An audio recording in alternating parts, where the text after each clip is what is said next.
સ્વામિનારાયણ સાક્ષાત્ અક્ષર પુરુષોત્તમ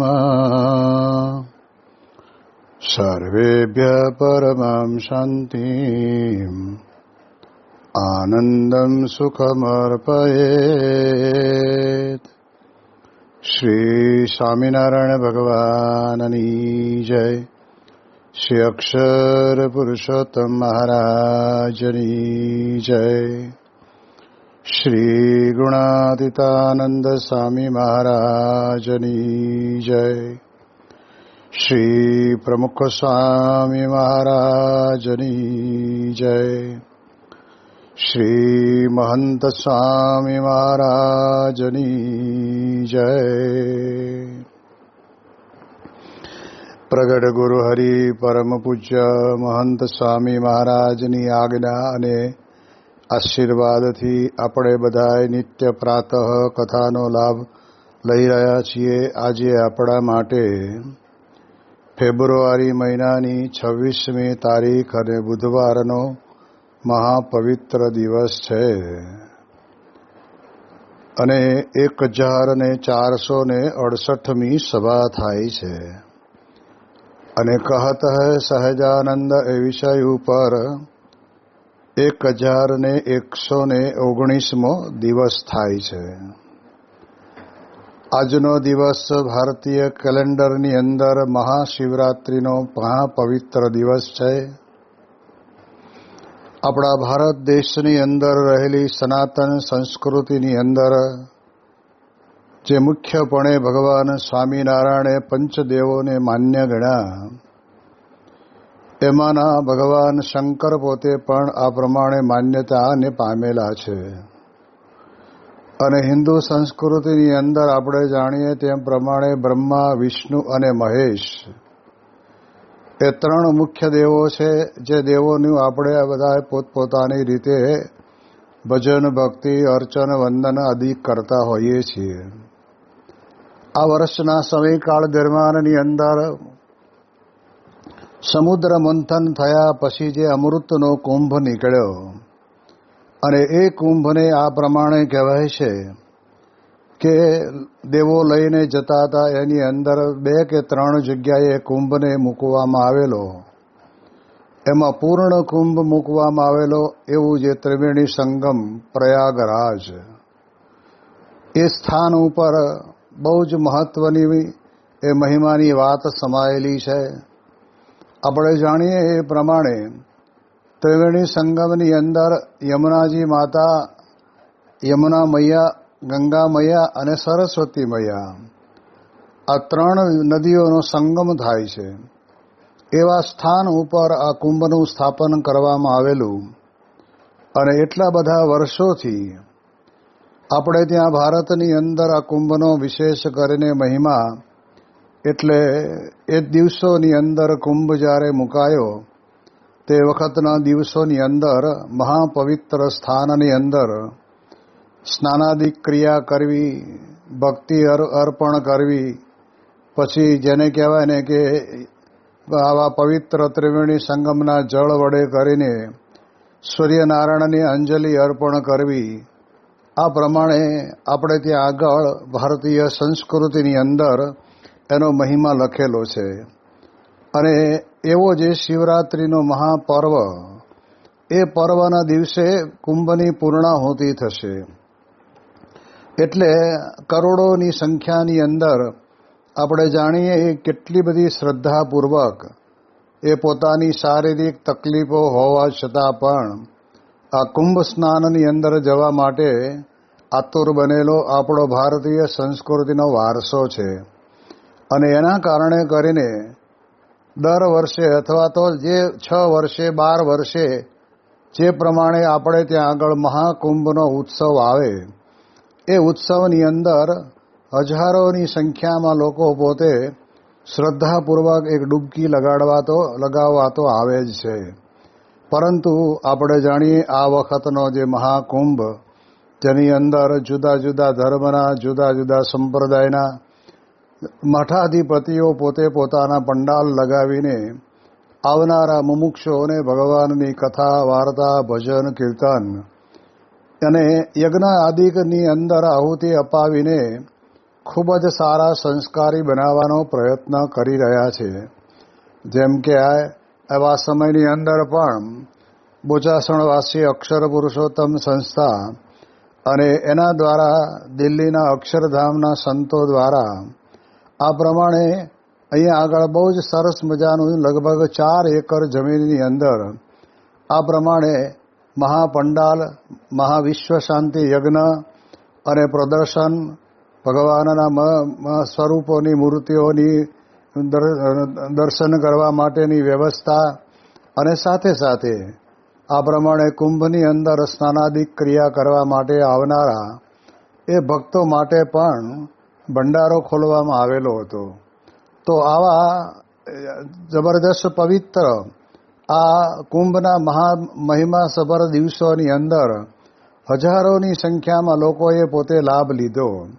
અને આપણે જાણીએ છીએ કે આ વખતે તો ગુજરાત સરકારે પણ ખૂબ જ સારું આયોજન કરી, ટ્રેનોની વ્યવસ્થા કરી, બસોની વ્યવસ્થા કરી અને સાથે સાથે પ્રાઇવેટ બસો ને પ્રાઇવેટ વાહનોની અંદર પણ ઘણો બધો મોટો વર્ગ ત્યાં આગળ કુંભની અંદર એ ડૂબકી મારવા માટે પણ ગયેલો હતો. એવી જ રીતે આપણે જાણીએ કે ભારત આખાની અંદરથી જુદા જુદા પ્રાંતમાંથી, જેને કહેવાય કે આ બાજુ દક્ષિણમાંથી પણ ઘણો મોટો સમુદાય આ મહાકુંભની અંદર સ્નાન કરવા માટે પણ આ પ્રમાણે આવેલો.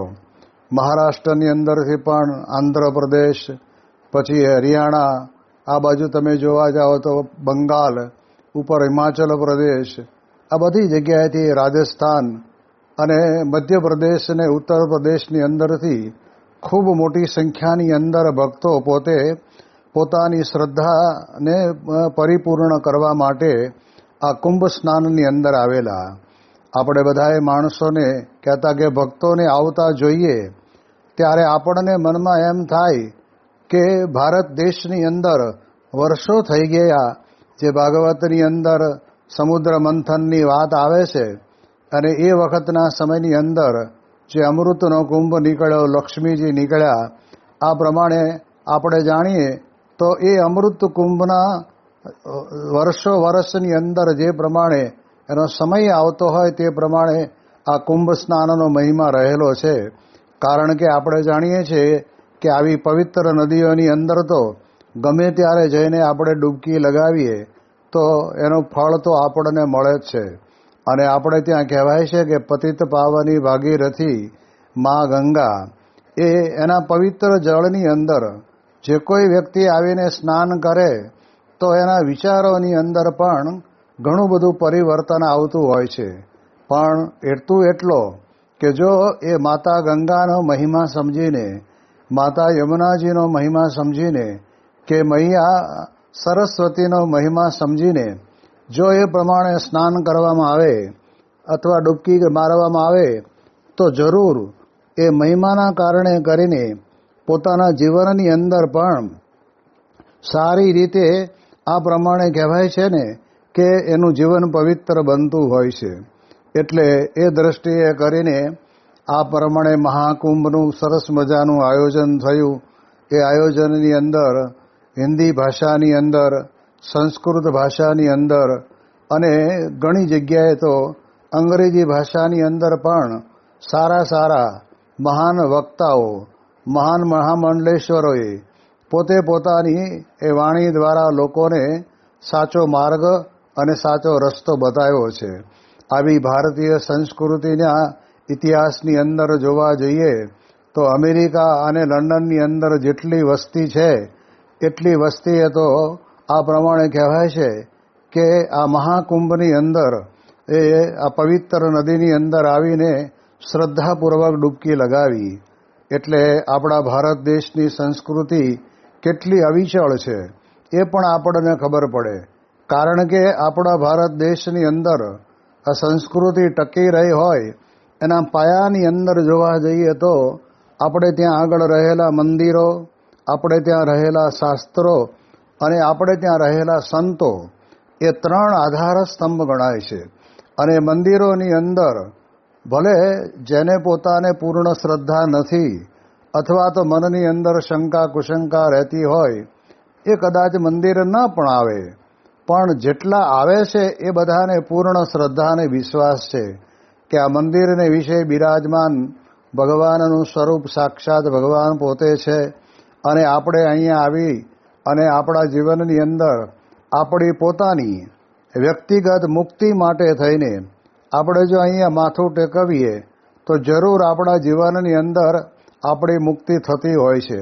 એ મંદિરો દ્વારા સંસ્કારનું બહુ જ મોટામાં મોટું સિંચન થાય છે અને એટલા જ માટે થઈને આપણા હિન્દુ ધર્મની અંદર ગામની અંદર એક મંદિર હોય અને છતાં બીજું મંદિર બને તો એની અંદર ગામના લોકો પણ રાજી રહેતા હોય છે. કેટલાકને મનની અંદર એમ હોય કે એક હતું ને બીજું શા માટે કર્યું, તો સંતો આપણને ઘણી વખત સમજાવે છે કે ગામની અંદર એક દવાખાનું હોય ને બીજું દવાખાનું થાય તો રાજી થાય કે લાઈનમાં ઊભું રહેવું ન પડે. અને એમાંય વળી વિશેષ કરીને એ ડૉક્ટર સારા હોય તો યશ એના હાથની અંદર લખેલો હોય તો આવનારા દર્દીઓને પણ એ પ્રમાણે સારામાં સારી તબિયત થઈ જાય અને રોગમાંથી મુક્તિ મળી જાય એવું પણ બને.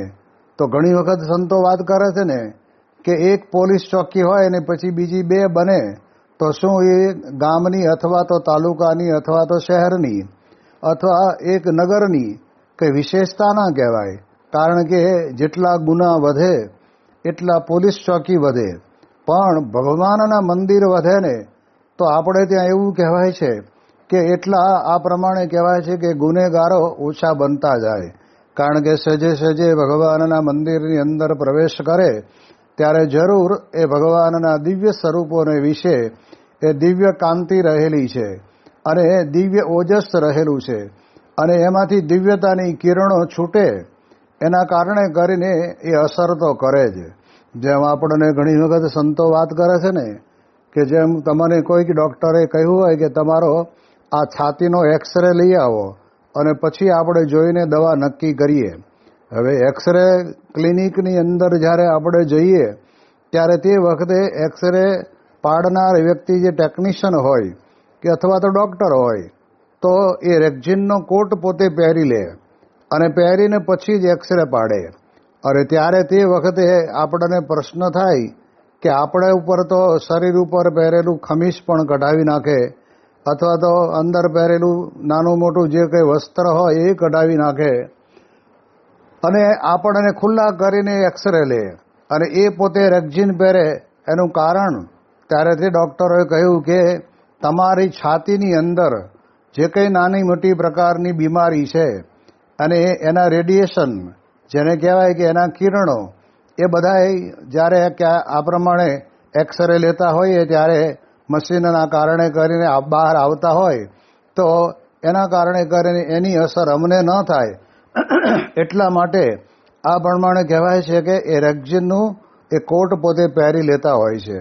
તો સ્વામી કે જો શરીરની અંદર રહેલી એ બીમારીની માંદગીની કિરણો જેને કહેવાય ને કે રોગિષ્ઠ કિરણો કહેવાય એ પણ જો એક્સરે લેનારની છાતીની અંદર જો આવી શકતા હોય તો ભગવાન તો દિવ્ય છે, ભગવાનનું ધામ દિવ્ય છે, ભગવાનનું મંદિર પણ દિવ્ય છે કે જે મંદિરની અંદર નિત્ય વ્રતે ભગવાનને ભક્તિભાવપૂર્વક જગાડવામાં આવે, સ્નાનાદિક ક્રિયા કરાવવામાં આવે, પછી વસ્ત્ર પરિધાન કરાવવામાં આવે, ભગવાનને સવારના પહોરમાં એ જેને કહેવાય ને કે દૂધ સાકર ચોખા આદિ જે કંઈ જે સવારનો નાસ્તો ધરાવવામાં આવે, ભગવાનની આરતી કરવામાં આવે. આ બધી પ્રકારે જે કઈ પ્રમાણે પૂજારી સંતો આ મહારાજ અને ભગવાનની આ પ્રમાણે આરતી કરતા હોય એટલે એના કારણે કરીને તે દેવની અંદર એટલું બધું દૈવત હોય ને કે હજારો લોકો ત્યાં આગળ પોતાની આસ્થા અને શ્રદ્ધાને પૂર્ણ કરવા માટે આવતા હોય છે.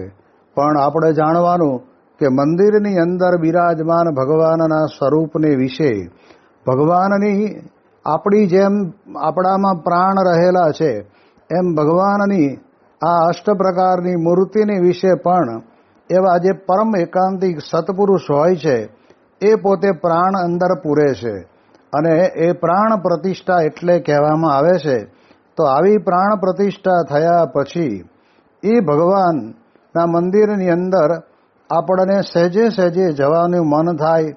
આજે આપણે જાણીએ છીએ કે ભગવાન સ્વામિનારાયણે પણ આ લોકની અંદર પધારીને એમણે પણ પોતાની હયાતીની અંદર 6 શિખરબદ્ધ મંદિરો કર્યા અને એના પછી પણ ઘણા બધા સંતો પરમહંસોએ પણ ઘણા બધા જુદા જુદા દેશની અંદર જુદા જુદા પ્રાંતની અંદર એમણે પણ મંદિરો કર્યા.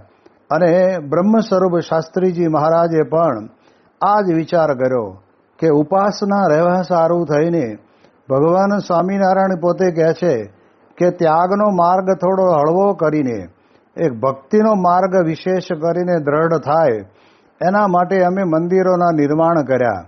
અને મંદિરની અંદર નિર્માણ થતું હોય ત્યારે પાયા ખોદવાથી માંડી પાયાની અંદર પૂરણી કરવાની, પાયા બરાબર મજબૂત ચણવાના, એમાં પથ્થર અને ચૂનો આપવાનો, આ બધી પ્રકારની દૈહિક સેવા જે કરવાની થાય ને એના કારણે કરીને પણ એક ભગવાનના મંદિરની અંદર કરેલી સેવા એના જીવનની અંદર એને જરૂર જીવન પર્યંત એને યાદગારી રહી જાય એવું અદ્ભુત કાર્ય હોય છે. ત્યાં આગળ ડૉક્ટર રામભાઈ પટેલ કડીની અંદર પોતે હતા અને એ પોતે જ્યારે શરૂઆતના વર્ષોની અંદર અમદાવાદમાં ભણતા હશે અને ત્યારે યોગીજી મહારાજના યોગમાં આવ્યા અને શાહીબાગ મંદિરની અંદર જે બંગલો લીધેલો એ બંગલાની આગળના ભાગની અંદર જ મંદિરની રચના કરવાનું નક્કી કરેલું.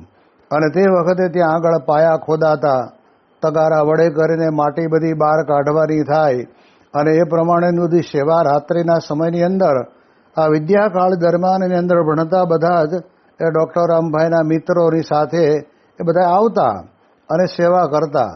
તો છેલ્લે સુધી આપણને યાદ છે કે એમણે પોતે આ યાદ કરાવેલું કે અમદાવાદની અંદર શાહીબાગ મંદિરમાં આ પ્રમાણે યોગીજી મહારાજની આજ્ઞાથી અમે આ સેવા કરતા અને સેવાની અંદર અમને પોતાને બહુ મજા આવતી.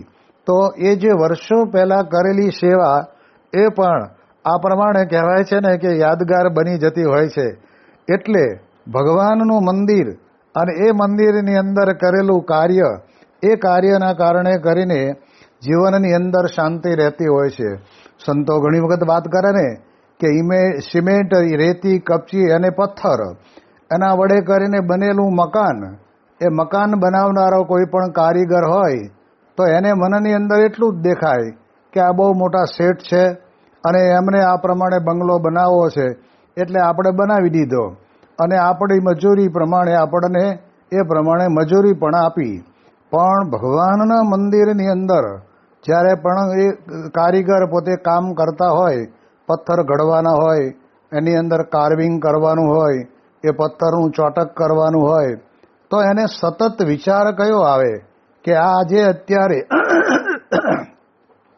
આપણે અહીં આગળ જે મજૂરી કરીએ છીએ એ મજૂરી નથી, પણ ભગવાનના મંદિર માટેનું નિર્માણ થાય છે એની અંદર આપણી આયત કિંચિત જે કંઈ કારીગરી છે એ કામમાં લાગે છે. એટલે આવી પ્રકારે જ્યારે આ પ્રમાણે મંદિરની અંદર આ પ્રમાણે કરવામાં આવેલી એ એમની સેવા લખાઈ જાય છે. તો આપણે જાણીએ કે મંદિરોની અંદર રહેલી મૂર્તિ, એ મૂર્તિની વિશે સદાય ભગવાન અખંડ બિરાજમાન છે.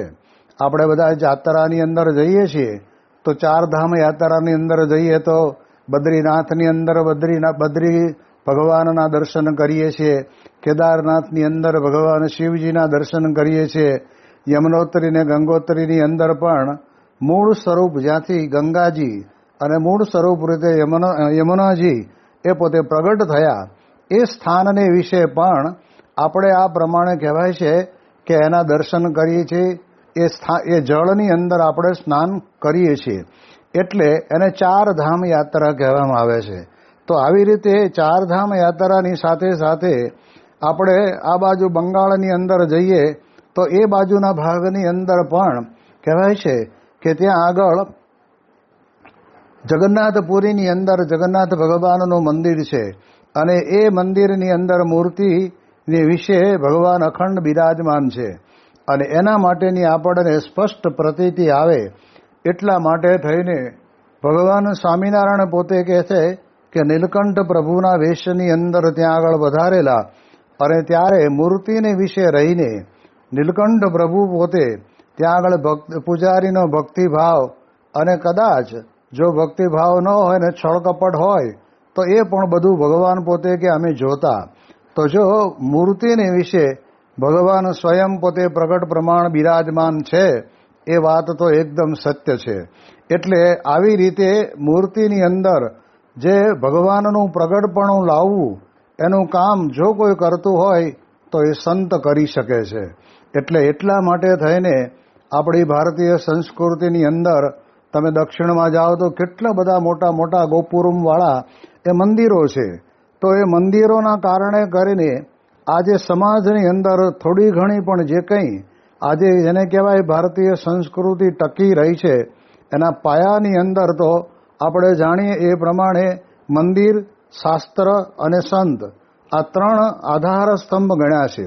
તો એની અંદર શાસ્ત્રોમાં પણ તમે જોવા જાઓ તો ભલે અત્યારે આપણે અંગ્રેજી ભાષાનું પ્રભુત્વ દરેક વિશ્વની અંદર દરેક દેશોમાં અને એમાં ખાસ કરીને ભારતની અંદર પણ નવા જન્મેલા યુવાનોના જીવનની અંદર આપણને દેખાતું હોય, પણ તેમ છતાંય આજના દિવસે ઘણા બધા નાના નાના બટુકો એ પોતે આ પ્રકારે મંદિરના જેને કહેવાય કે વહીવટ નીચે ચાલતા એવા સંસ્કૃત મહાવિદ્યાલયની અંદર એ નાના નાના બાળકો સંસ્કૃત ભણે અને વિધિ વિધાનની અંદર તૈયાર થાય, પછી શાસ્ત્રની અંદર તૈયાર થાય અને કહેવાય છે કે પોતે સારા શાસ્ત્રોનું લેખન પણ કરી શકે એવી પ્રકારની વાત આપણે ત્યાં શાસ્ત્રોની અંદર પડેલી છે. તો એ શાસ્ત્રોની પરંપરાની અંદર આજે પણ તમે કાશી બનારસની અંદર જાઓ, આ બાજુ બેંગ્લોર અને એ બાજુના વિસ્તારોની અંદર જાઓ તો આજે પણ આપણને ઘણા બધા એ પ્રમાણે પ્રકાંડ પંડિતો પણ આપણને મળે છે. તો એ પણ જાણે છે કે ભારત વર્ષના ઇતિહાસની અંદર આજે સંસ્કૃતિ જેને કહેવાય માતા પિતા એ આપણા માટે ઈષ્ટદેવ છે, ગુરુ અને આચાર્ય આપણા માટે ઈષ્ટદેવ છે, અતિથિ આપણા માટે મહેમાન આવે એ પણ આપણા માટે ઈષ્ટદેવ સમાન સમજવા, આ બધી જે સંસ્કૃતિ જે રહી છે એ સંસ્કૃતિ ટકી રહી હોય એનું મૂળ કારણ પાયાની અંદર જો કોઈ હોય તો એક જ કારણ કે આ પ્રમાણે કહેવાય છે કે મંદિર, શાસ્ત્ર અને સંત. તો એ મંદિર અને શાસ્ત્રને બેને બનાવનાર સંત છે. એટલે સંતની ગરિમા બહુ જ મહત્વની રહી છે અને એટલા જ માટે આપણા ભારત વર્ષની અંદર જ્યાં જોઈએ ત્યાં આગળ આપણે તીર્થધામોની અંદર પણ પોતપોતાની કક્ષા પ્રમાણે પોતપોતાની આવડત અને પોતપોતાની શ્રદ્ધા પ્રમાણે નાના મોટા આશ્રમો કરી અને મઠાધિપતિઓ બેઠા હોય તો એમને આશરે જનારા કેટલાક બટુક બ્રહ્મચારીઓ પણ સંસ્કૃત ભણે, કેટલાક શાસ્ત્રનું અધ્યયન કરે, કેટલાક શાસ્ત્રોની રચના કરે, આ બધું ચાલતું હોય અને એમાં પણ ભાવિક ભક્તો જ્યારે જાત્રાએ નીકળ્યા હોય ત્યારે તે વખતના સમયની અંદર એ આશ્રમોની અંદર જઈ અને ત્યાં આગળ ચાલતી ભગવાનની કથા વાર્તા, ભગવાનના મહિમાના ચરિત્રોનું ગાન એ સાંભળીને પણ યદકિંચિત પોતાના જીવનની અંદર આ પવિત્રતા પોતે પ્રાપ્ત કરે છે. એટલે આપણો ભારત દેશ અને આપણી ભારતીય સંસ્કૃતિની અંદર આપણને આ બધી પૌરાણિક અને શાસ્ત્રોની અંદર લખેલા દેવો અવતારોના પ્રાગટ્યની વાત એ આપણને બરાબર સારી રીતે સમજાવી છે.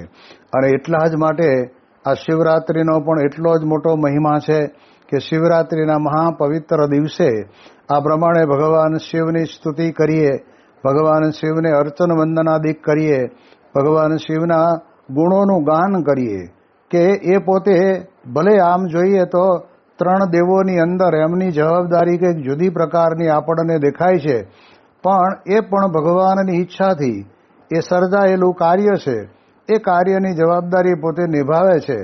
પણ તેમ છતાંય એમને ભોળાનાથ કહેવામાં આવે છે, કારણ કે કોઈ પણ ભક્ત ત્યાં આગળ જઈ અને પ્રાર્થના કરે ને તો ભગવાન શંકર જરૂર એની પ્રાર્થના સાંભળે. પણ સ્વામી કહે છે કે સવળી પ્રાર્થના હોવી જોઈએ, નહીંતર અવળી પ્રાર્થના તો ઘણી જગ્યાએ કરવાવાળા હોય જ છે, એવું નહીં. પણ સવળી પ્રાર્થના એટલે શું? તો કહે છે કે જીવનની અંદર નાની મોટી વિપત્તિઓ આવતી હોય, એની અંદર બળ અને હિંમત રહે, એની અંદર ક્યારે પણ મન નબળું ન પડે, ક્યારે પણ જીવનની અંદર આ પ્રમાણે કહેવાય કે સુસાઇડ કરવાનો વિચાર ન આવે, અને એ બધી પ્રકારની સહન શક્તિ કહેવાય છે કે અમારા જીવનની અંદર રહે. અને ભગવાનની પાસે કદાચ આ લોકોની દ્રષ્ટિએ તન મન અને ધને કરીને સુખી થવાની પ્રાર્થના કરે તો પણ ભગવાન શંકર ભોળાનાથ છે એ પોતે પ્રાર્થના સ્વીકારે અને પ્રાર્થના સ્વીકારીને એને સુખિયા કરતા હોય છે. તો આવી એક મહાશિવરાત્રિ એ રાત્રિના સમયની અંદર ભગવાન શંકરના સ્તોત્ર ગાન ને આદિક આપણે આ બધા પ્રમાણે જ્યાં જ્યાં ભગવાન શિવાલયના મંદિરો હોય ત્યાં આગળ જઈ અને આપણે સાંભળીએ છીએ.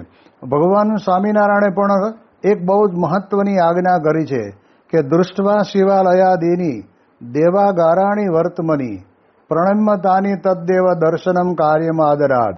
તો કહે છે કે માર્ગની અંદર જતા રસ્તાની અંદર કોઈ પણ જગ્યાએ શિવાલય આદિક એટલે માત્ર એકલું શંકર ભગવાનનું જ મંદિર નહીં, પણ કોઈ પણ માતા મહાદેવ અથવા તો કોઈ પણ દેવનું એ મંદિર જ્યારે આપણને રસ્તાની અંદર મળે તો તે વખતે મંદિરની અંદર પ્રવેશ કરી ત્યાં આગળ પંચાંગ પ્રણામ કરી સ્તુતિ કરી દર્શન કરવા.